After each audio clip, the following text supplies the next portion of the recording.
All right, welcome to the Oregon Ducks Live on the Voice of College Football. I'm Bjorn Bergstrom. I'm Brody Gobler. And I'm Brendan Everly. Already on this episode, we're going to be breaking down the Big Ten title game and then the ensuing college football playoff preview. Or we're going to be breaking down the rankings that came out. And yeah, it's gonna be a quicker show than normal, probably 30 to 40 minutes. But we're ready to get into it, guys. Yep. Yeah. All right. So Big Ten title game, Indiana beat Ohio State 13-10. Fernando Mendoza, I think he was pretty much the star for Indiana, even though they didn't have a great day offensively, but took a huge shot first play of the game, came back, was gutsy, led his team, and it was the Ohio State kicker, Jaden Fielding, missed a 27-yard field goal. It's pretty much the killer. What are you guys' biggest takeaways from that? I mean, I think the committee got it right. We'll get into it later, but Indiana and Ohio State are probably the two best teams in the country right now. I mean, both defenses are elite. Mendoza is legit and absolutely should win the Heisman, even if he doesn't have the historical stats to back it up. He is just ice cold, and he just is not afraid to take shots. That scheme is fantastic, and that is a very good Ohio State defense, and I think both teams showed up. And Indiana just the ball bounced their way. So, yeah, I mean, kind of to add on that, like, we'll talk about our bets in a little bit, but I was really high on the defenses for both of these teams, which is why I ended up taking the under, and that cashed big time. But I think that both these defenses they played phenomenal, and they really genuinely did prove that they're the two best teams in the country. And it was good to see that other teams struggled against Indiana, not just Oregon. So, it makes it feel like they can bleed a little bit. Or, I mean, it makes it like feel like we're not as bad as, we could think, but I don't know. It was a slow game to watch, but if you're a fan of football, then it was just well played defensively. Yeah, definitely high level football. Indiana's defense, I think, surprised me the most. Aiden Fisher was flying around. Those guys are just, I mean, they went toe to toe with Ohio State, and Ohio State's been far and away the best defense in the country. They were arguably better. I kind of wish it was. I kind of wish Ohio State made that field goal and could have gone to overtime or seen a Mendoza drive down the field, see what happens. So it's kind of a shame that it ended on that. But I mean, yeah, Indiana. It was clearly the best two teams in the nation to this point. But there's also the argument that you can make that Ohio State losing that, it helps them down the line if they have to play Indiana again. I mean, we saw that with the Ducks last year. It's hard to be a team twice. So I think that's something that could be in the Buckeyes' favor, ending right before the playoff with a loss and got that fire going into the playoff. Yeah, I think the biggest takeaway for me for that game is the job Kirk Cignetti has done with Indiana. I mean, you're taking the literally the worst program in the Power Four historically, had the most losses before he got there, and he has them only 2 losses the last 2 years. 11-1 regular season last year, 12-0 this year, and he did it with they have an 8% blue chip ratio, which for those of you who don't know is the percent of 4 and 5 stars he has on their team. And he went into a team that their fans are upset that they had the 7th ranked recruiting class this year. Full of 4 and 5 star prospects, and goes into a historically great program who won the Natty last year, who people thought were invincible going into a game, and with an 8% blue chip ratio, a lot of JMU transfers beat Ohio State. It's crazy. Yeah. Speaking of which, Brody, you were on that bandwagon. You took the Ohio State spread. It went our picks. Which ended up being a loss. I was on the other side. I had Indiana. I think it was plus 3.5. So my bet cash. Brendan, what was yours? I had the under. And you had the under. That flew under. Free. Yeah. Yep. That was free. So I'm 2-2. Brent, as you can see on the ticker, Brendan's 3-1. Brody's 1-3. This is tough out here for Brody. Yeah, I wouldn't ever take my betting advice, but yeah. Also, Bjorn, before we move on, you kind of said how you wish that we got to see like Mendoza kind of have like a a big drive to go down the field and like win the game if they hit that field goal.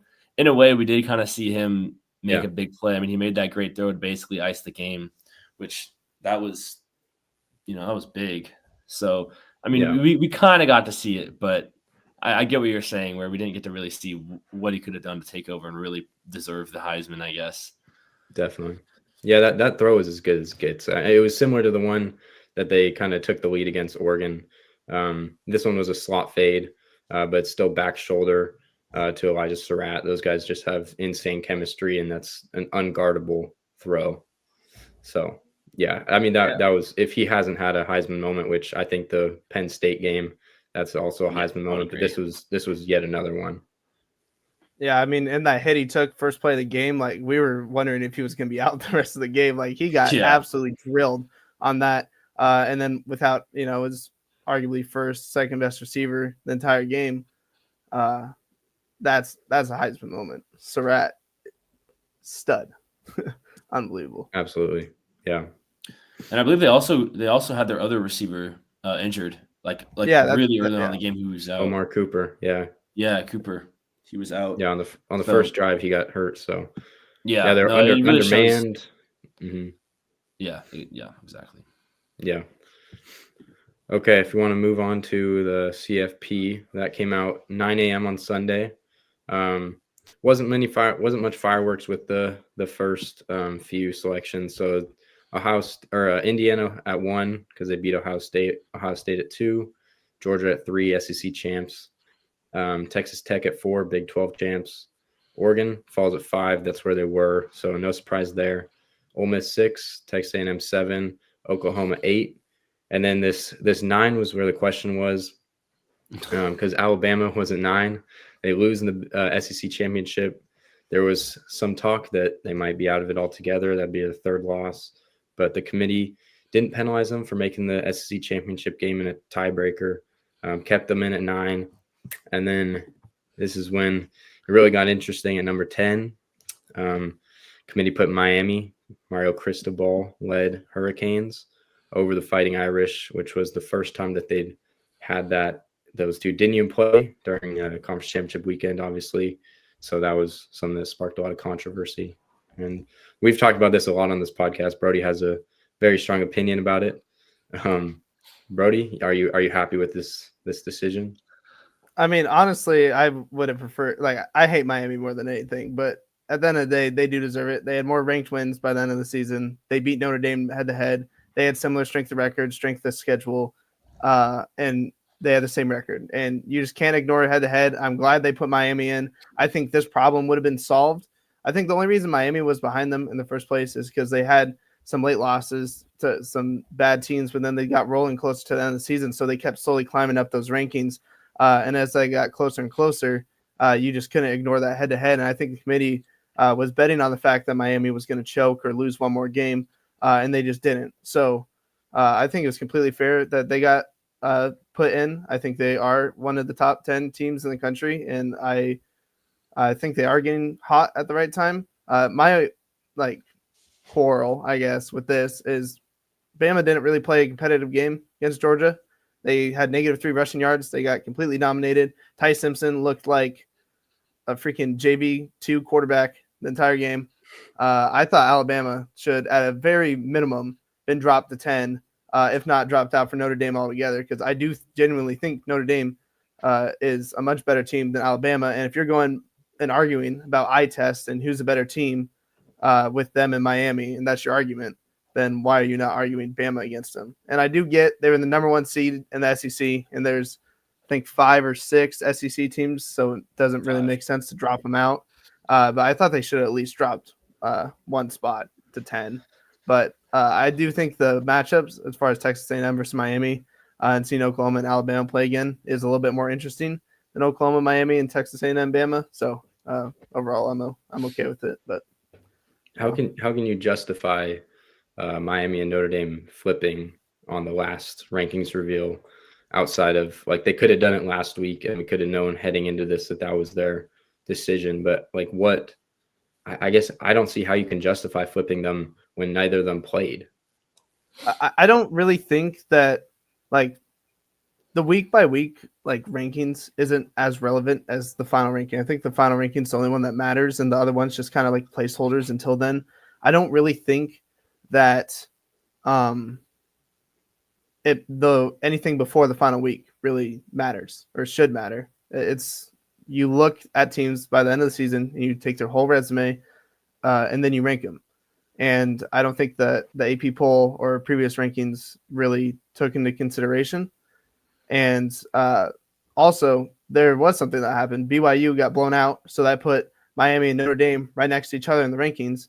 And how are you going to justify putting a team ahead of Miami when they beat them head to head? And I don't care that it was week one or one of the first weeks of the season. They beat them head to head, and it doesn't matter. They beat them.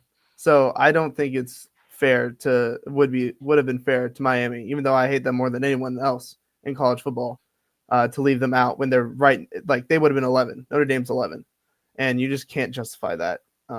So yeah. I mean, yeah, Brendan, what do you think? I think the biggest like scratch on my head by far has to be the fact that Bama didn't drop at all. And I know why they didn't. The reason why they didn't drop it all is because if they did, then they would have fallen behind Notre Dame. And if Notre Dame was behind Alabama, like what would have happened was Bama would have fallen in between Notre Dame and Miami, which would have meant that Notre Dame would have been in. So what they had to do was they had to keep Bama in at 9 so that it's 10 and 11 is Notre Dame and Miami, and then you go head to head. So you put Miami in over Notre Dame. So that was their issue. I think their biggest issue by far was just how horribly they handled the rankings to begin with. Like BYU should have never been ranked so high to begin with. Like, or they should have ranked them higher if you think that they're going to lose. Like the fact that you leave them at 11-1, like kind of on the bubble there. Like I get it. Like they're not a great team and they have to win to prove it that they're in. But I think realistically, if you think they're going to lose, you can rank them higher, you know.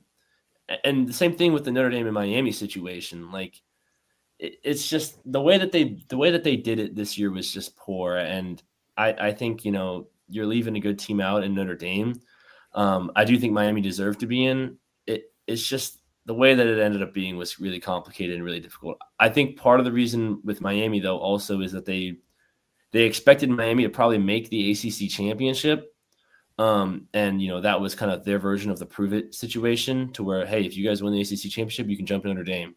But they didn't make the ACC championship. And so they were left with a genuinely tough decision of just saying like either Notre Dame is in or Miami is in. And it kind of went Miami's way, which I mean, I think it's deserved. Like Brady said, like they won head to head. Like that's gotta be the thing that matters the most at the end of the day. But you know, it just, I don't know. I think it's just a really bad job.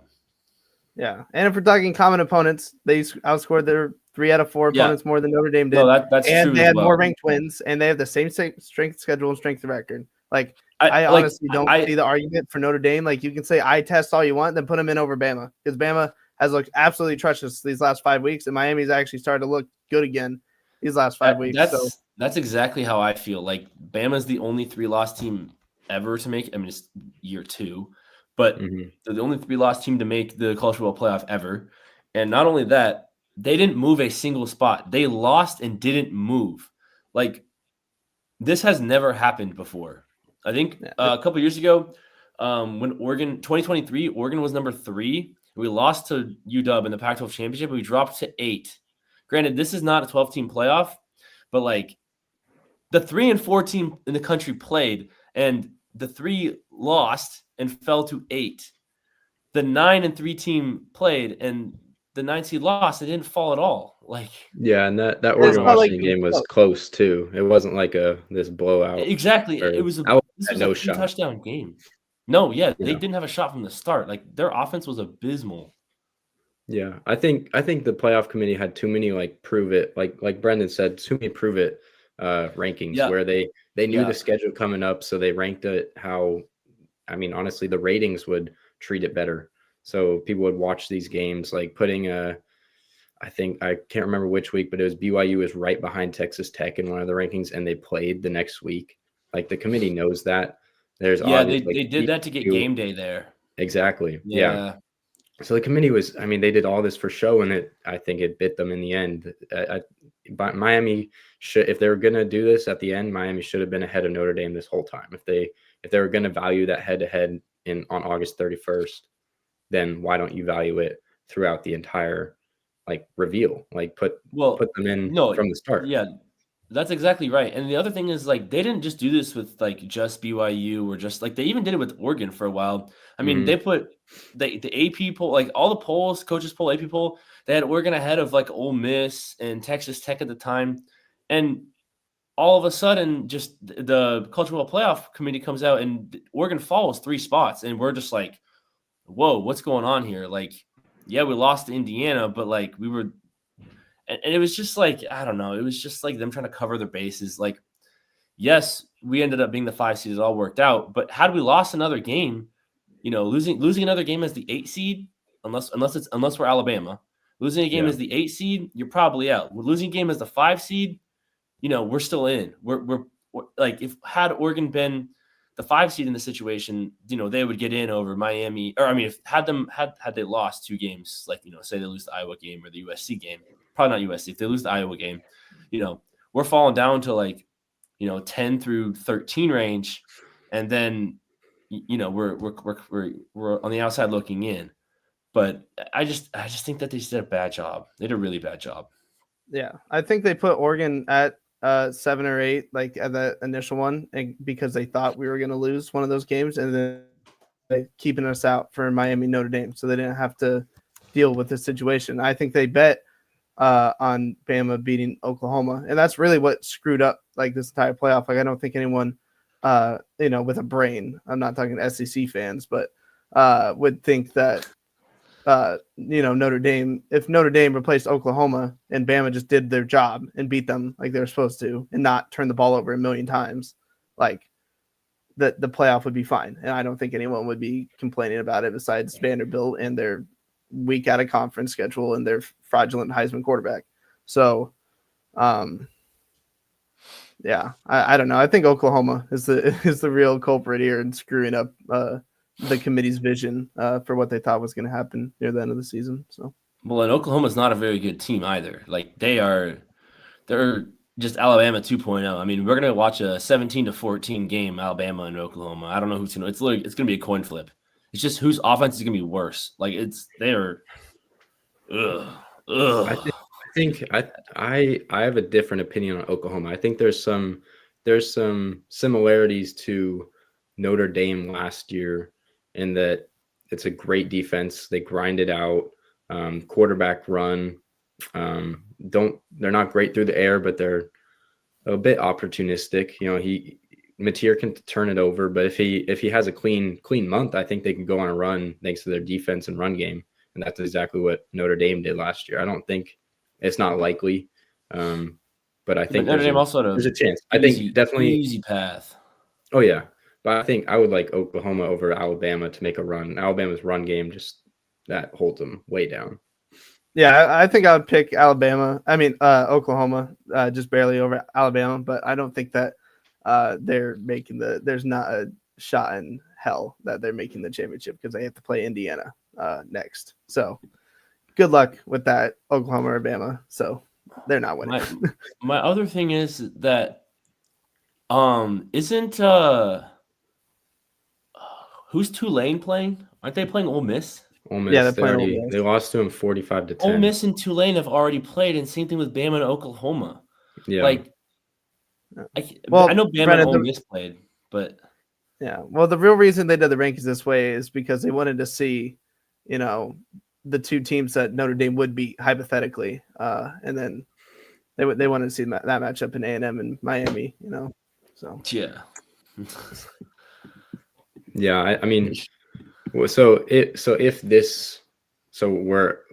we're all in agreement that the committee didn't do a great job this year. Does some of that decision making get alleviated with the 16-team playoff? They absolutely should not go to 16. I think the fact that there is only 10 spots like that and there are opportunities for bid stealers makes it scarce, and it makes it so we can debate this stuff. And it makes it so you have to earn it. Like the matter of fact is Texas underperformed. They were 9-3. They should have beat Florida, and they probably would have been in over Miami and Notre Dame. Like, you have to not reward underperforming regular season teams in college football, because that's like what makes the sport the sport. Like, it was absolutely great. Like, I remember like our freshman year, we were watching LSU Bama, and there was a 14 playoff, and that scarcity and LSU beating Bama at night, like in Death Valley, like that was exciting. Like, that's what makes you watch college football at the end of the day. And if you start expanding these teams and expanding the playoff, then there's going to be other teams that are mad that they are left out. And the matter of fact is, like, maybe Notre Dame could win a national championship, but Vandy's not, Texas isn't. Like, I think time creates scarcity and debate, and it is healthier for the sport. Like, if we keep expanding, then it's just like, there's no point. Well, you talk about underperforming teams in Texas. Like, yeah, they went 9-3. That's underperforming. But Vandy 10-2, they completely overperformed, and they don't get a shot. Programs, those mid-tier programs, it's so hard for them to win 11-1 and make the playoffs. That we see that with Indiana. They're a terrible program before Cignetti gets there and he takes them to the playoff. But these teams, it's going to be the same teams every year, in my opinion, in this 12-team format. But it's not. SMU made it last year as an at-large team. They lost to Clemson. Like, they made it as an at-large team. And Indiana made it last year when they were 11-1 and they didn't play anyone. It's 8 of the same teams, though. Like, Tennessee, Ole Miss, they're all kind of the same thing. Texas A&M, they're all kind of the same. Like, I think you're talking, like, you're saying the scarcity of it, but I think you just have to. I think what they should do is, I'm okay if they go to 16 teams and you punish the teams that lose. Like Miami, they lost 2 bad games. In a 16-team format, they need to be punished even more for losing those bad games, right? Notre Dame lost to 2 good teams. I don't want them punished as much. I want to see the better games. I want there to be 16. I want there to be 16 teams that make it, so that, hey, Oregon's playing against Ohio State, Penn State when they're good, like Indiana when they're good, and say you have an out-of-conference game at Georgia. Say you're playing at Georgia, at Ohio State, and at Penn State at Indiana in 1 year. You lose those 3 games. Do you think Oregon needs to be eliminated from the playoffs? No, you just lost to 3 of the best teams in the country. Like, in that regard, I disagree completely, because you're making the same argument. Like, Vandy did not lose like bad games. They lost to good opponents. They should have been in over Miami in that regard. Now, I think Miami's a better team, so Miami should be in the playoffs. But in the future, you have to keep that in mind. And that also removes this whole Notre Dame Miami situation. Like, Miami's, like, how are you going to beat good? Like, how are you going to go on a playoff run when you lose to, 2 5-loss teams, barely bowl eligible teams, right? They're not going to win the Natty. They have 0 chance. If you're losing to those bad teams, 0 chance in winning the Natty. But a team like Notre Dame, they definitely have a chance. They've lost to 2 good teams. I don't want to see them punished for playing 2 good teams for once. Like, they played 2 playoff teams and they lost both times. First 2 weeks of the season too. Yeah, like you want that in the sport. Like, you want those first 3 weeks just to be loaded with matchups. And it's like, hey, you lose 2 games, start off the year, doesn't mean you suck. Like, we saw this with Texas also. Like, they fell all the way out of the rankings and they finally slowly climb back up, and then they slip up at Florida. Okay, yes, that's embarrassing. You shouldn't lose that game. But in the future, they lose to 2 good teams, and then that Florida loss, that's when they get punished. Like, that's when you are like, say they're sitting at number 8 in the rankings because their 2 losses are to 2 high-ranked teams. That's when you fall to like 18, right? Miami should have, like, if you lose back-to-back weeks or almost back-to-back week like that, like, you got to fall out of the rankings. Like, it's just not good. So I think a 16 team is fine in that regard. Yeah, but at the same time, like, Miami's not going to be out of the playoff in any situation if it was 16. And in this way, there was debate. And, if it's not Vandy and Texas complaining about not making the playoff or not having a chance to make the playoff, then it's going to be freaking USC and Michigan or whoever's, like, right outside that bubble. They're going to be like, why can't we? And why don't we just keep expanding it? I'm fine with 16, but there's got to be a certain point where we have to cut it off, Like, There has to be some I think scarcity to making the playoff, and we're just continually making bowl games useless. People are continually opting out of them because they're soft programs and they hate their players. And Notre Dame, like, I think if you're opting out of a bowl game, like you have your own issues. First of all, what are you doing as a program? Like, do you not want to go out there and coach a football game or go play in a football game? Not only that, like you get your young guys some reps. You get your seniors who don't play reps. Like let them go out there and play. Like let them post their social media and live out their dream. Like it's just weak. As a program, yeah. You have a guy like Jeremiah Love who's been a superstar this whole time. Like go out there and give him like one final game, even if he's not playing the whole game because he can be a top draft pick. Just let him go play a half, like kind of what Cam Ward did. So or even if he's opted out, like make it his decision. Like the coaches and AD were being selfish.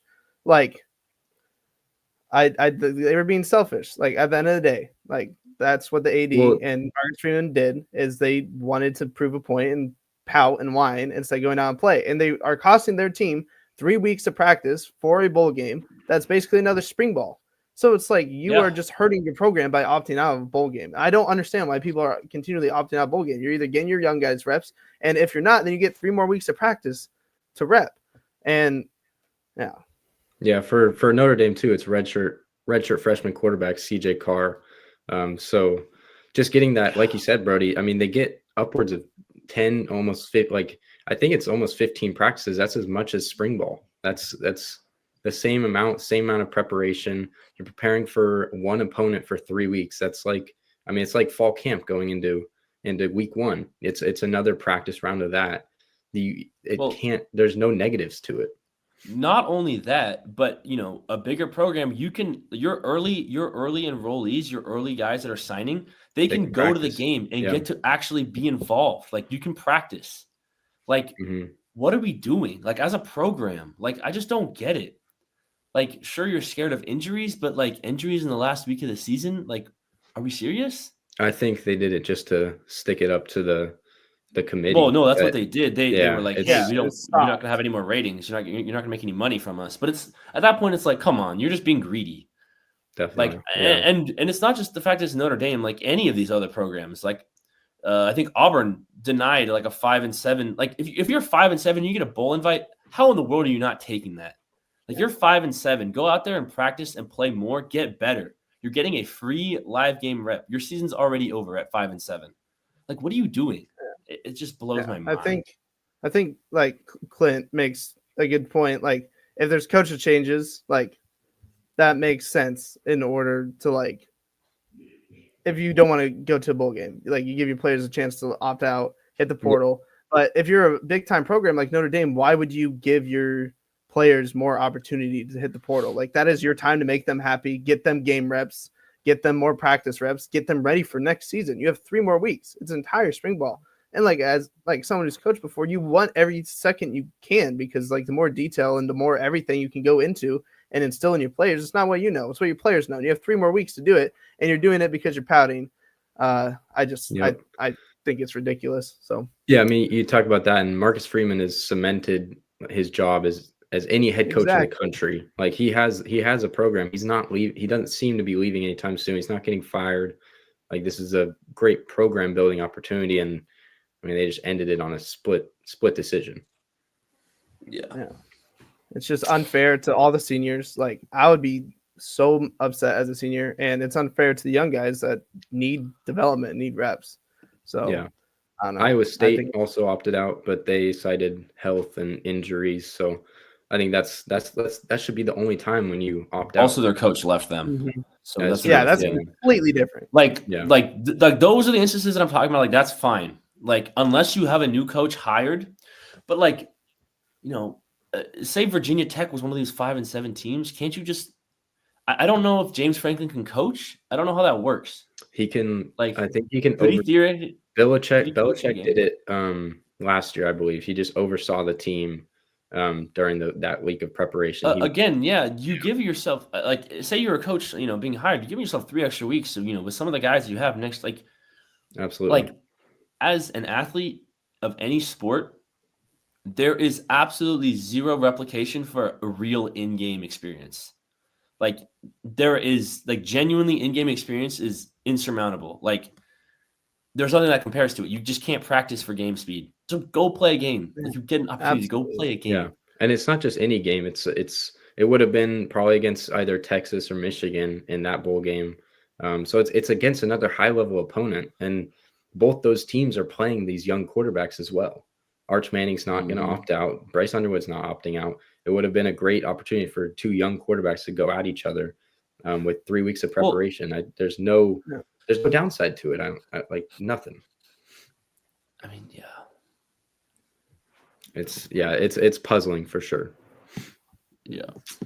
But so with the rankings being released, we saw the Ducks' their path to a championship, and it's pretty favorable, I think, from an opponent perspective. We can get into a location perspective kind of debate later, but let me just break it down. So they play James Madison, the 12 seed Sun Belt conference champion, 5-12 matchup at Autzen, December 20th, 4:30. Autzen's going to be rocking. I fully expect Oregon to roll. I think that's what the consensus probably is. They're 20.5-point favorites. At least that's what they opened at. So yeah, and I could see that going up, honestly. Quarterfinals, they'll play Texas Tech in the Orange Bowl. That'll be at 9 a.m. Pacific time on January 1st. So interesting scheduling note there. Then they'll play in the Peach Bowl if they beat Texas Tech against the winner of Indiana and either Alabama or Oklahoma. That'll be January 9th at 4:30. Peach Bowl is in Atlanta, Georgia, so that's another East Coast game. And then the national championship is back in Miami on January 19th. And Ohio State is on that side of the bracket, so could potentially see them.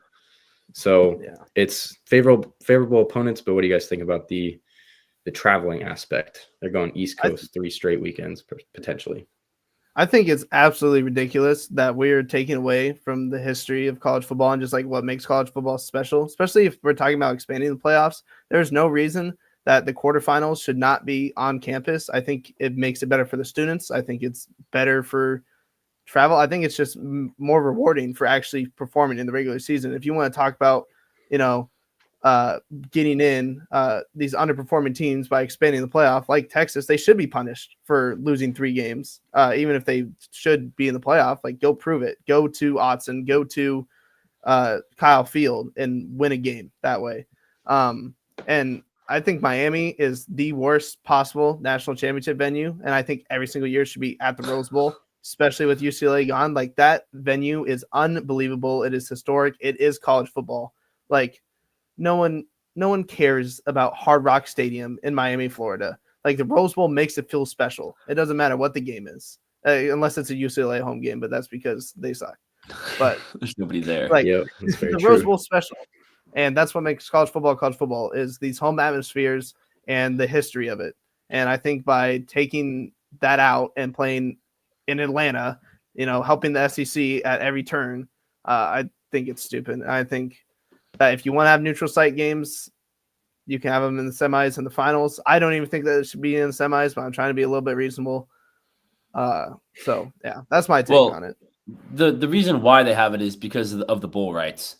So the reason why they have it like that is because all of these, bowl companies, so like Capital One, Orange Bowl, and all of those, Chick-fil-A Peach, like there's a reason why, and that's the reason why is money. But I would agree. I think if it does end up going to like a 16 team, the first 2 rounds 100% should be a home game, like you earn it. But I don't know. I actually kind of appreciate that it's, travel somewhere else. It's unique. Every other sport is like that. It's boring. Every other sport is, hey, you play a home game, or an away game. Like, I think it's more fun. Like, maybe they just need more venues, but I don't know. I think it's just more fun that way. Yeah. So my take on this is that we kind of saw this as Oregon with being on the line between 5 and 4. If Texas Tech lost, they would have probably jumped them. And a team kind of gets penalized for not like having a home game. Like the first 4, that yes, they get a bye, but they don't get to host a college football playoff game, which is probably one of the most. I mean, it's very lucrative for the university, and it's like just awesome for the program. Great for recruiting. Showcasing your stadium and fans on a national level with the whole sport watching, and those first four teams don't get that luxury. So I think it's an interesting balance of that. Yeah. I mean, I think as far as the bowl rights, Brendan, like just make it like, Capital One quarterfinal or just like something. Like you can still call it the bowl game. Just do it on campus. That's what makes college football fun. Like we're students here. Would it not be absolutely great? We would be so much more into the bowl games. No, I agree with you 100%. Games. If we're like, we might get a host Texas Tech in the semifinals or whatever, or the quarterfinals or whatever. Like we would be so much more in and invested as fans if we were like, we could host 2 playoff games or 3 playoff games, and it would make the regular season matter more because then our loss to Indiana is a lot more penalizing than giving us a favorable path in the college football playoff, like favorable, with JMU and then probably Indiana and then Ohio State, Georgia. Like that's more favorable than other teams that kind of low key got screwed, like Georgia. So it's like make it mean more. And especially if you're going to expand it, like you guys are talking about. So no, Bertie, I agree with you 100%. Like the home games would bring an absolutely electric atmosphere. I was just playing devil's advocate as of why they don't do that. But I do believe that the home games would be electric. I'd say if we had it my way, then it's just, a home game up until you get to the Rose Bowl, which would be the Natty.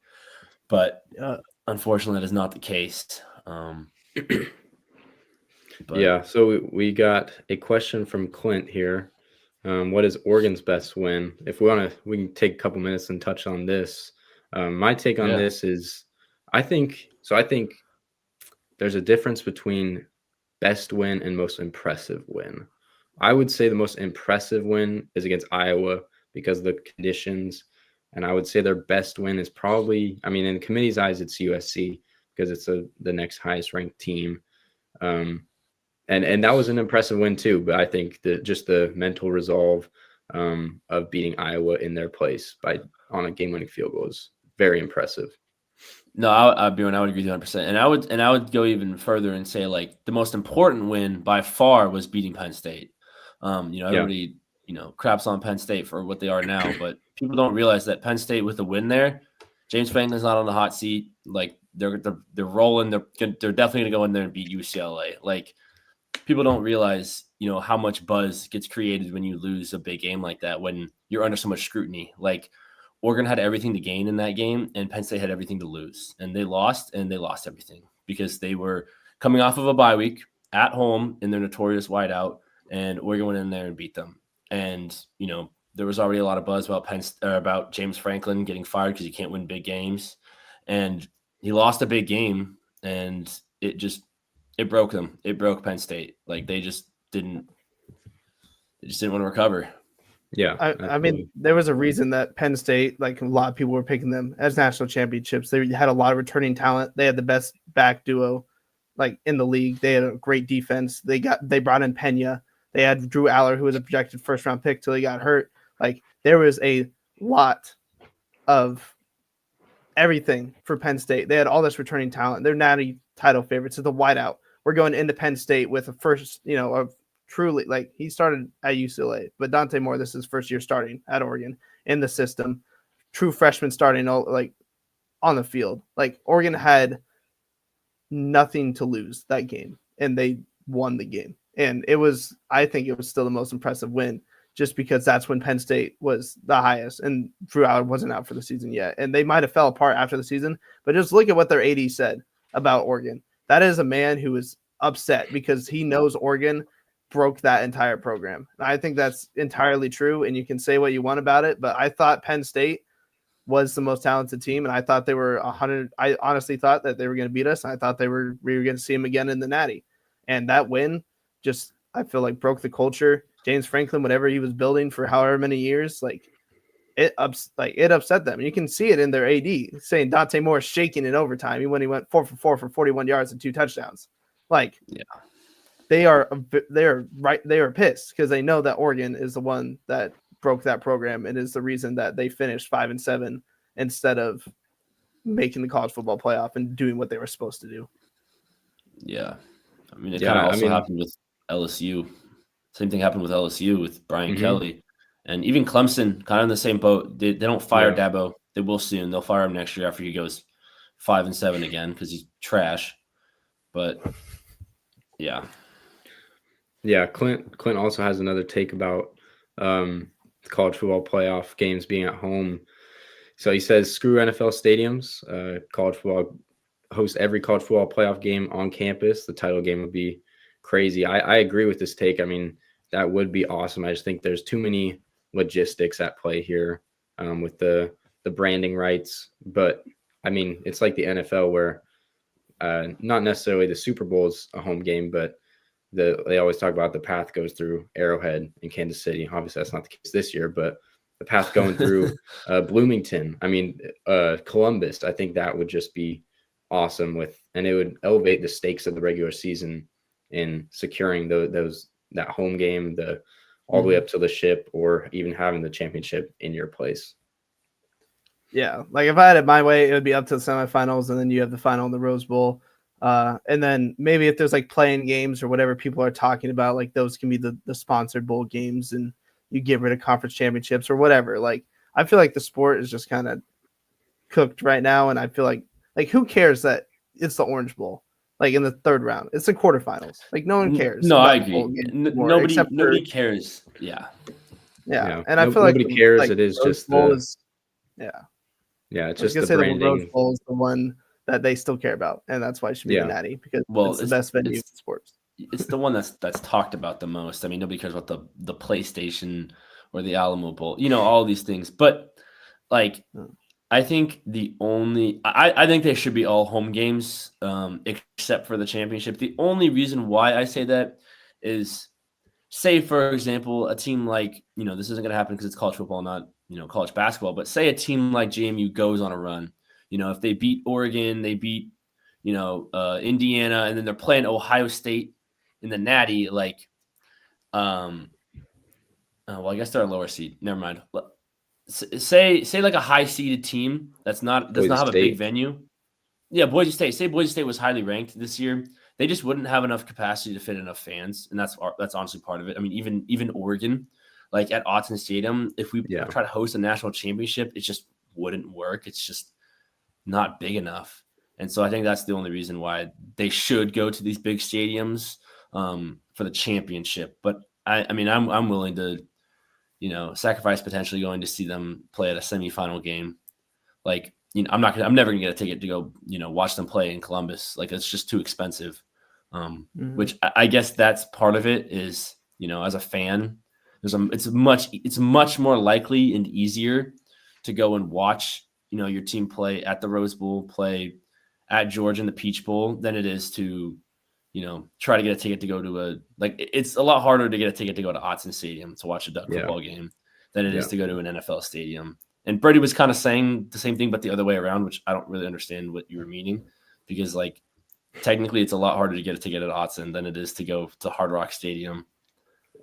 Like, yes, it's more expensive to go all the way across the country, but it's kind of the same situation. I was more meaning for like us as students and fans. Well, yeah, no, I get that. I get that. And I feel like it's more important. Like, I'm a big like student first guy, obviously, because I'm a student and fans person. Like, I think that's what Oregon fans like deserve, or just like Oklahoma fans or whoever's hosting. They deserve to watch their team play instead of having to spend a lot of money to go to wherever, and that makes it you root more in the regular season because you want to see your team play and you don't want to spend all this money to go to Atlanta to go see a Georgia home game, or you travel to Georgia. You know what I mean? So, but I will say, Brennan, you're saying no one cares about the Alamo Bowl or anything like that. Husky fans really care about the Pop-Tart Bowl and the Cheez-It Bowl. So, that's a little quick to judge there. They're adding it to their trophy case. Complaining about us having no natties. It's okay. Maybe they should claim another national championship. So, co-national champions. All right, moving forward. So we got some housekeeping things. Tosh Lupoy officially named the Cal coach, and Will Stein officially signed his contract with Kentucky. The details were released today. 5-year, $28.5 million. Brody, I know you have some thoughts on that. The low price point.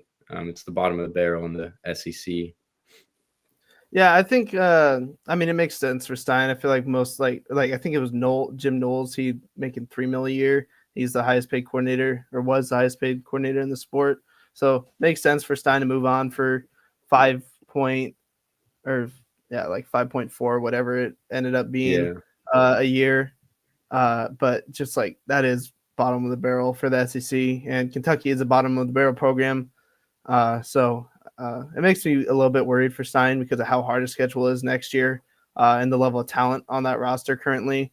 But I do think he's a great recruiter and a great offensive coach, and I think will make a bowl game by year 2, and maybe he'll be getting that program turned around. But I think it's just going to be he's finding an uphill battle. I think Lepoy has a much better job. It's easier to recruit in California, I feel like, and it's an easier path to finding success.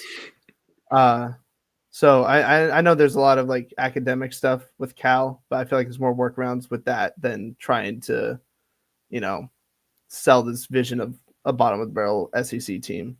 Because there's more of a path of victory for Cal to be successful with JKS and just their location than it is for Kentucky. Yeah. Tosh has the quarterback, so Kentucky doesn't. They showed this year they don't have a quarterback of the future on the roster, so Stein will have to go searching for that. Brendan, what's your take? Which job? I know you pushed back on the fact that Cal can recruit great. So which job do you think is better? Cal is definitely the better one in the short term. I think Stein does have an uphill battle. He got a really tough schedule next year. I think they hired Stein with not the intention of firing him after year 2 when he goes 3-8 for the second year in a row.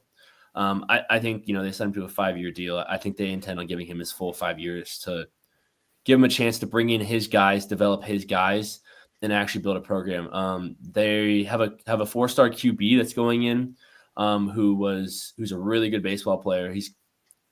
I think he prefers football, which is why he went to Kentucky.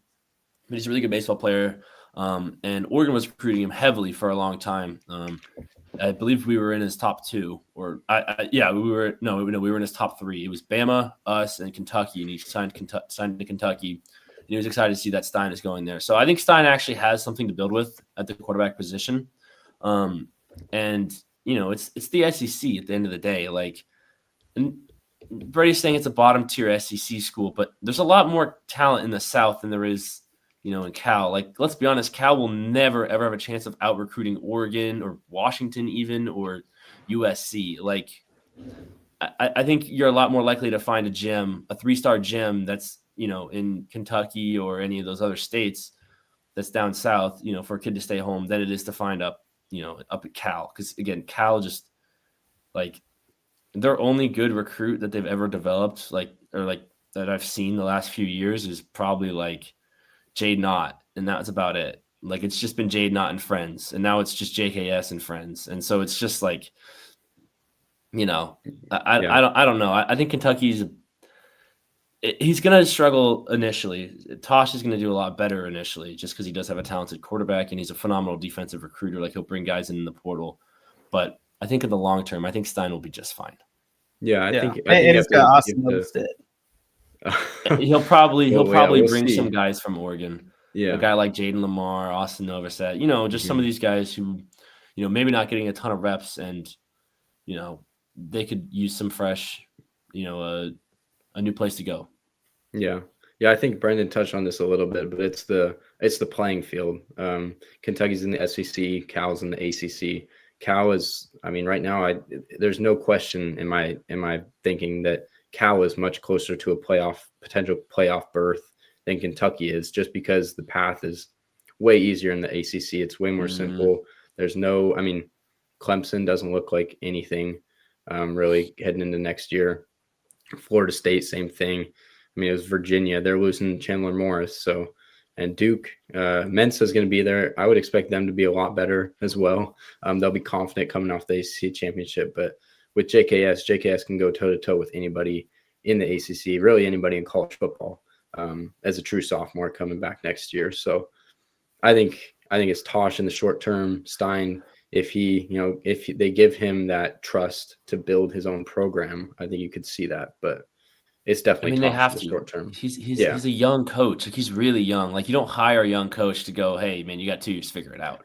Like, that's what you do with some of these old guys. That's what they always say, though, is we're going to give you a runway, and then after 2 straight 4-win seasons, and it's not not looking too great, that's when we see all these buyouts. Yeah, so we'll see. I think they should give him at least 3. Like, I feel like someone like Brian Kelly or Mike Norvell are different because they're one, Brian Kelly's a terrible person, but I mean, if you're winning games in the SEC, that doesn't really matter. But they're older, and they want the new shiny Lane Kiffin, new shiny toys at coach. So I think Stein will probably get at least 3 or 4 years. But I think we're kind of underplaying the fact of how elite of a recruiter Tosh is, and they do have Cal, like that. They have a little bit of a pipeline there, and Arizona's close, and I still think there's a lot of talent in that region. I wouldn't put it past Lepoy of using some of his like prior like jobs and pipelines as far as like Bama, because he helped Dan recruit a lot of these top Bama recruits and just put them in a locker. So I could see him finding some gems that way too. I don't think it's completely out of the picture for him, and the path to success is a lot easier for him. So and I think he'll have more leeway. I think it's more important to win in the SEC than it is in the ACC. So I think Cal is just a better job and better fit. But I don't know. I love Stein. I think Stein's more talented than Lepoy as far as a play caller and just like a football coach. So it'll be interesting to see it play out. Yeah, we touched on it with Novosad, but I think in the couple years, the next couple of years, I think we could see Cal and Kentucky be transfer portal destinations for Oregon guys that are on the end of the bench just because they know them. It's not just the high school recruiting relationships. I think it's the actually being coached by them that we could see. And those, I mean, Oregon brings in a bunch of talented guys. So talented guys on the end of the roster that could start at these schools. We saw there's 3 guys that start for the UCLA that were on the end of Oregon's bench, 2 in the secondary, and Cole Martin and Roderick Pleasant. So I think that's the same sort of thing. We could see him at Kentucky and Cal. Yeah, I do think it is a fantastic hire for Kentucky and a fantastic hire for Cal. I will say that I do think they're getting 2 or both like top 3 quarterbacks or coordinators on their respective side of the ball in the country. So I think it was a great hire, and Kentucky got a hell of a deal getting him for 28.5 over 5. And whenever Tosh's contract, I assume it will be something similar, maybe pushing a little bit closer to 30 to 40, but we'll see. So yeah. If we want to transition into our draft, since the Ducks didn't play this week, we went to a little bit of a wild card topic here. It's going to be the most entertaining players in Oregon football history. I forget who went first. Brendan, do you want to go first? Yeah, I'll go first again. I went first last time, but okay. Again. We'll keep going. I think if you're looking at most entertaining player, I mean, as a kid, as an athlete, everybody's seen DeAnthony Thomas highlights. I mean, that dude was pure lightning in a bottle. So I'm taking DeAnthony Thomas. There's just no question about it. Yeah, that is pretty much the clear-cut number 1 overall pick. So, I'll give you that one. Yeah, no notes on that. That's Brody, you want second or do you want the third and fourth? I mean, I can go second. I don't really care. Yeah, I'll go second. I'll follow up Anthony Thomas with my favorite player growing up, which was Marcus Mariota. I feel like that's pretty easy. Dual threat, won the Heisman. Everyone had his jerseys. I think that's the clear-cut number 2, in my opinion. All right. I'll probably take Kenyon Barner. I think he's one of those burners, but he could also be a bell cow guy. I remember watching him, so I wasn't necessarily rooting for him growing up, but he was always torching my team, the Beavers. I'm a converted Duck now, but so I'd go with him. He was always ripping off big runs, right along with DeAnthony Thomas. So I'll go with him. And then I would also, I mean, I wasn't at the watchable age for Dennis Dixon, but he's also one of the more entertaining highlight reels you can ever watch at the college level. So I'll go with Dennis Dixon and Kenyon Barner. Honestly, Dennis Dixon's a phenomenal pick, Bjorn. That's good ball knowledge.